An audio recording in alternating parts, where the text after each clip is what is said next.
Good afternoon, ladies and gentlemen. Future Knight Eric here, back with another deck profile. Today covering a fan favorite, Toons. On the screen right now you will see a timestamp for when the actual deck profile begins. I'll also leave it in the description. But for those who want to hear a little story about how this deck came to be, you can stick around. So, this deck is not my deck. Now what I mean by that is the collection that I have, the Yu-Gi-Oh collection that I have, is actually shared between myself and my very good friend Ryno. Now Ryno is an exceptional man. He's an animator who has worked on projects such as Moosebox on Nickelodeon, as well as Trailer Park Boys, the animated series on Netflix. Those should have popped up on screen, as well as a picture of the man himself. Now, what can I say about Ryno? He is the one who ignited my passion for Yu-Gi-Oh! He is the one who taught me how to play, and everyone has those memories of playing Yu-Gi-Oh! Back at school, on the grandstands, on the floor, no sleeves, no mats, nothing. And Ryno was that person for me. He was the person I played Yu-Gi-Oh! With when I was very, very young, and who I still play with today. He taught me the differences between real cards, between fake cards, the different rulings, so many different things about the game, and I have a huge respect for him because of that. Now, speaking a bit more about how our collection is divided, Ryno is usually the financial help with regards to buying cards for the collection, whereas I'm more on the deck building and trading side. That being said, that is why I'm doing the deck profile today. The deck was initially built by myself with lots of input from Ryno, who has play tested this deck viciously against a lot of my decks, including meta decks, and seen some pretty good success. The reason Ryno himself is not doing this deck profile, while I'm not doing it with him, is obviously because South Africa is still in lockdown because of the virus, as well as the fact that Ryno is an avid Magic player. So when we go to Yu-Gi-Oh! Events, he's usually playing Magic before jumping into the Yu-Gi-Oh!, which doesn't give us a lot of time to work with to do deck profiles. That all being said, I really respect and appreciate the man that is Ryno, and let's just jump right into the deck profile, starting with the main deck. Ryno, this one is for you. Starting off, we've got the 3 Blackluster Soldier. This guy is absolutely insane, a very welcomed addition to the deck. He is our 3000 beta, the only one that can attack when he is summoned, the turn he is summoned, but 9 out of 10 times you won't be attacking with him. You'll be using his effect to target a card on the field and banish it, whereby then he won't be able to attack. Obviously, he's got the same effect as all Toon monsters, where if you control Toon World, i.e. Toon Kingdom, he can attack directly. And he does have a secondary summoning condition, whereby you can tribute Toon monsters in your hand that equal up to level 8 to summon himself. It doesn't come up often. We don't play any other level 8 Toon monsters in this deck. We could potentially play Ancient Gear Golem, but he's essentially just a brick that has that little bit of interesting spice with the battle phase, so instead we would rather use the space to fill it up with good Toon monsters. But otherwise, this card is absolutely insane. Without this card, I don't think the deck would be as aggressive as it currently is today, and like I said, a welcomed addition.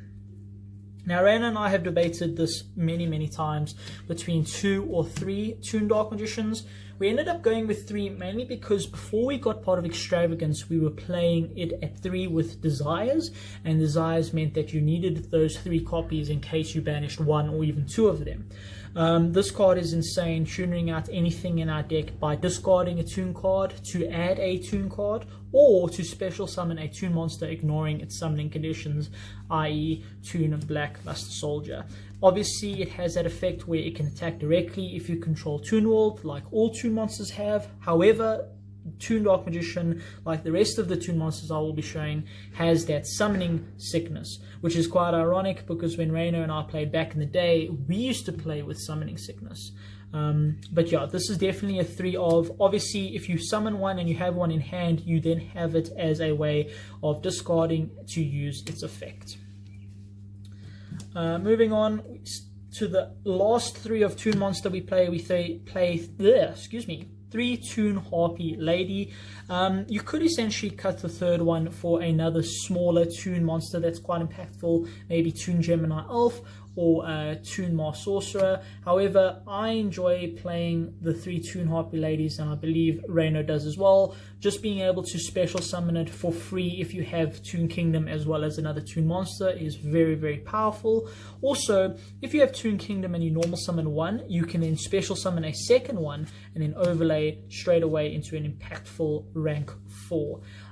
So just for its versatility, also the fact that it can pop back row on its special summon is just insane. So for its versatility, we are playing the 3 of, this is obviously the 4th best card you can summon off of your Toon page flip, but it is definitely one that you should play at 3. Then for our 2 of Toons, yes, we are only playing 2 Red Eyes Toon Dragon. Reason being is we do play the Black Stone of Legend, which is our 1 normal summon to tuner it out. The Black Stone of Legend also has that secondary effect where you can shuffle back the Red Eyes Toon Dragon from your graveyard into your deck to add this to your hand, to then normal summon it and get it out again. Red Eyes Toon Dragon, the only downside is it's not the greatest card to summon off Toon page flip, because unless you have a Toon Monster in hand that isn't Toon Harpy Lady, you don't get the full value of the card. But it is still a very powerful card that you need to end up with those many Toon bodies that help protect your life points. Obviously, the Blackstone Legend, like I said, not much to explain there. It gets it out, and it is one of our 2 normal summons. We also opted to play 3 Dimension Shifter, which is probably one of the most broken cards in Yu-Gi-Oh! Today. The reason why it's not completely broken is because you can't play it in every deck. You can only play it in decks that don't necessarily need their graveyard, which in this case is Toons. Yes, there are interactions in grave, such as the Black Stone of Legend, which we've just discussed, but it isn't really necessary to progress the game state. Along with the Dimension Shifters, we are playing 2 Banisher of the Radiance. Now, the idea behind this is if you're going second, you can discard the Dimension Shifter to stop a meta player's turn, because almost every meta deck currently is using its graveyard. And then when it's your turn, you can do Toon shenanigans, and then you can normal summon a Banisher of the Radiance to continue that floodgate of cards being banished. I was also thinking about other floodgatey normal summons that we could play, such as Thunder King Ryno and Inspector Border. Those cards hurt your deck as well, the Toon deck, because Toons add a lot of cards, A, and B, they need all of their effects to be able to put pressure onto the opponents. So Ryno and I ended up on the Banisher of the Radiance, which is an awesome card to be able to play in this deck. That's another aspect of this deck. It can run spicy techs that not a lot of decks usually can. Speaking of techs that a lot of decks can use, however, we unfortunately do play the Red Eyes Fusion and Dark Magician. Now, the reason I say unfortunately is because earlier this week I was having a chat with a friend who said that Red Eyes Dark Dragoon should be banned. And although I agree Red Eyes Dragoon is a very powerful card, I think it's a relatively fair card. Now, what I mean by that is, yes, it makes meta decks even more broken, but it also allows rogue decks, such as Toons, to have that little bit of extra power to compete against those very meta strong decks, such as Altergeist, for instance. Altergeist have a very rough time outing Dragoons. So summoning Dragoons against Altergeist player in Toons is very powerful, when in other cases, relying on your Toon cards ends up being more strategic in that sense. Also, these cards are great options for siding out. If you know the matchup you're going against, you can side in some of the many impactful side cards that we have to go up against those matchups. Other spell non-Toon cards, we play 2 Pot of Extravagance. Shout out to Robbie for hooking us up with one of them, and the 1-for-1. Again, this deck does not normal summon very often, so having a 1-for-1 means you still don't even need your normal summon. Pot of Extravagance is a +1 in this deck. It's Pot of Greed. Your extra deck is pretty much useless. well, not useless, it's got good cards, but you barely go into it besides the Dragoon and Anaconda. So just having that Pot of Greed in the deck is very powerful, and it can turn a hand that is a brick into a guard hand in an instant. Obviously, best card in the deck, Terraforming and the 3 Toon Kingdoms. We are hoping to get either a third secret or a ultimate rare to replace this new Ultra that we've just pulled. The green text is very cool. This card is what makes the deck. This is your Toon World. Its name is Toon World on the field. You banish 3 cards from the top of your deck face down for its activation cost, and then your Toon monsters cannot be targeted. And if they were to be destroyed by battle or by card effect, you can banish the top card from your deck to save each Toon monster. So if, say, you have 5 Toon monsters and activate Dark Hole, you have to banish 5 cards from the top of your deck face down to protect all of them. But this card is absolutely insane, very underrated. People do not read the full text, they do not ask for the full text, so therefore they start going to things that targets, and I just say to them, hey buddy, you can't target my Toons. Obviously one of the best cards, the card that makes the whole deck run. If you do not have this in your hand, you will be searching for this, and if you have this in your hand, it just gives you so much progression for what the deck is trying to do. 3 of another absolutely amazing addition to the deck. 3 Toon Page Flip. By the way, this is a quick play card. Hard once per turn, but you can always set one to use in your opponent's turn. Obviously, the body you summon isn't going to be as oppressive because it's just essentially another body, but this card helps you get access into your Red Eyes, your Dark Magician, your Blackluster Soldier, any card you need. Unfortunately, it is random. That is my only complaint. I wish you could just reveal 3 with the same name and just guarantee which one you summon, similar to something like Lilith, but unfortunately you can't. But that being said, it is an amazing addition to the deck. 3 of probably one of the best cards in the deck as well. I say that for every card because every card has so much synergy. It's absolutely insane. 3 Toon Bookmark. This card searches for a card that has Toon in its text. That very important, not its title, in its text. It is a hard once per turn, but it does have a secondary effect where if Toon Kingdom on your field would be destroyed, you can banish this from your graveyard to protect it. Now, that does conflict with your Dimension Shifter and your Banisher of the Radiance. However, it doesn't necessarily matter because the effects of those monsters, I feel like, are far more important than the simple protection that the Toon Bookmark gives. But yeah, that's pretty much it. If you do draw this and a Banisher, obviously you can resolve this before the Banisher. The Dimension Shifter, however, you'll have to resolve the Dimension Shifter because you need to activate that when you have no cards in your graveyard. 3 of a classic, everyone should know this card, Toon Table of Contents. Not once per turn. This one, however, does search cards that have Toon in its name. Not every Toon card has Toon in its name, which is a bit silly. And then speaking of cards that don't have Toon in its name, we have 2 Comic Hand, and then ones that do have Toon in its name, 2 Toon Terrors. Now, the idea behind playing 2 and 2 is this deck always wants to go first because in today's meta, if you don't go first, your opponent sets up such an oppressive board that you can't really play. So you want to go first and you want to see the Toon Terror as your Omni Negate to stop something from going off that potentially can blow you out. Or if you're going second, Comic Hand can be used to steal those valuable resources that your opponent have established.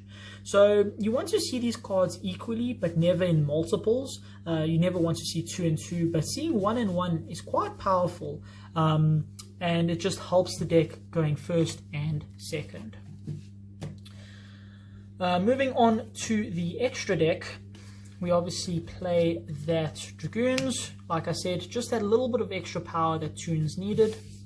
We do play the Chimeritic Fortress Dragon as well as the Mega Fleet. This is just for the buy against Cyber Dragons. We also play Toon Cyber Dragon in the side deck, just for, like I said, the buy against the Cyber Dragons. And it also makes Mega Fleet live, which is still a pretty good card. I mean, a lot of people will still end with an Appaloosa in the extra monster zone. And if you special summon the Toon Cyber Dragon and then just eat it up with a Mega Fleet, they can't really do much. So yeah, these are just some good utility cards to have.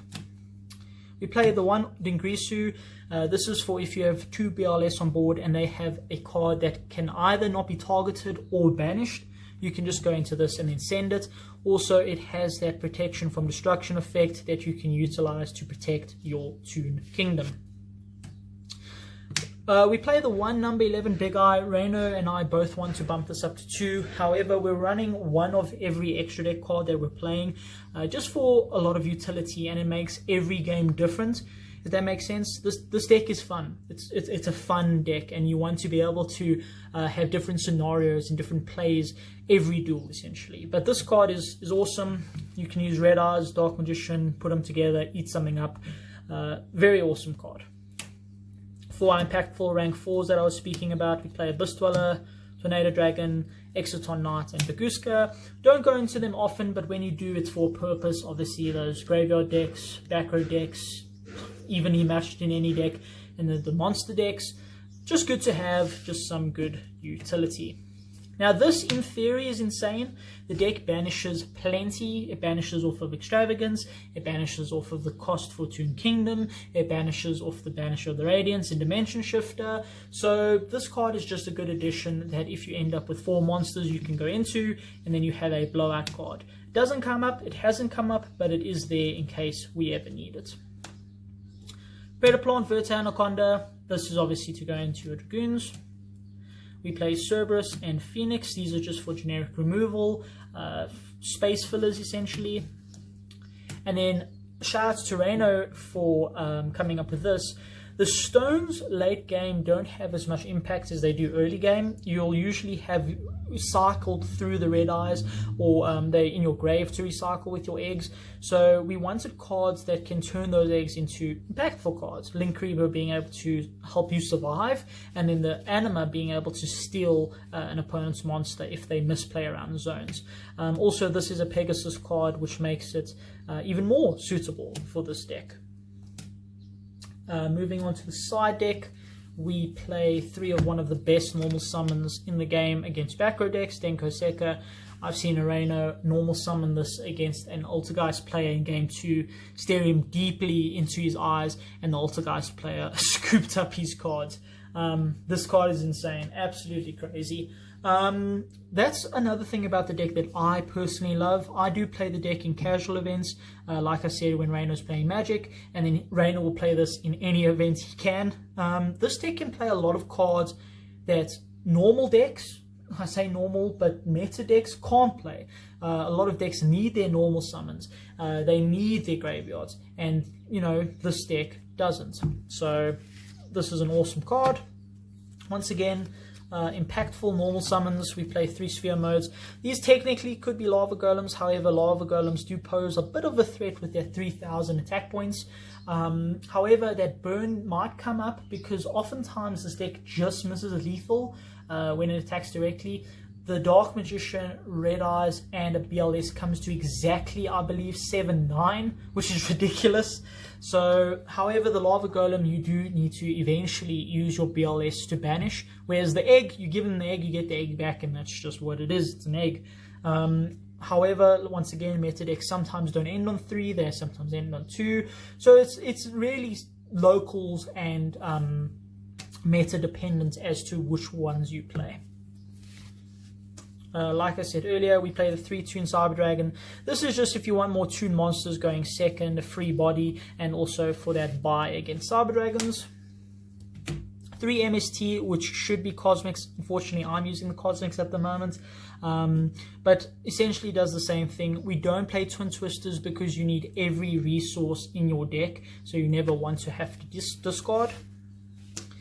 And then we do play, there was 1 space in the deck, side deck, so we play the Harpy's Feather Duster, and then we play the 3rd copy of Comic Hand and Toon Terror. Now, reason being is, if you know you're going first, it's better to play the 3 Toon Terror and 1 Comic Hand, but if you know you're going second, to do the opposite. You play the 3 Comic Hand and the 1 Toon Terror.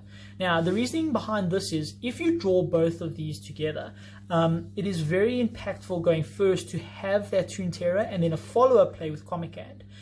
Going second, however, it's better to have that comic hand to be able to play through certain negates or to steal resources, and then back that up for your following turn with that Toon terror. So either way, if you're going first or second, you're going to be playing first the 3 Toon terror and 1 comic hand, and then the 3 comic hand and 1 Toon terror going second. So that is why we play the 3rd copy of each in the side deck. And ladies and gentlemen, that is pretty much it for the deck. I hope you enjoyed this deck profile. This deck took a very long time to build. Ryno and I opened up, I believe, 4 boxes of Toon Chaos, didn't pull a single BLS, didn't pull any collector's rares actually. We did pull a bookmark and a page flip, I believe, but we had to track down and finish the deck ourselves. Shout out to actually Matthew, who hooked us up with one of the BLS's. And yeah, this is a fun deck. We've seen success against things like Altergeist, Infernoids, and it's quite a surprising deck. It can steal wins very quickly, and once again, shout out to Ryno. This is his deck. It is his baby. He does have one other favorite deck, that being Ancient Gears, which I will potentially profile in the next deck profile, or I might profile my Altergeist, which I've actually also been seeing success with. I don't know. We'll have to see. Anyway, ladies and gentlemen, I hope you enjoyed the deck profile, and I'll catch you in the next one.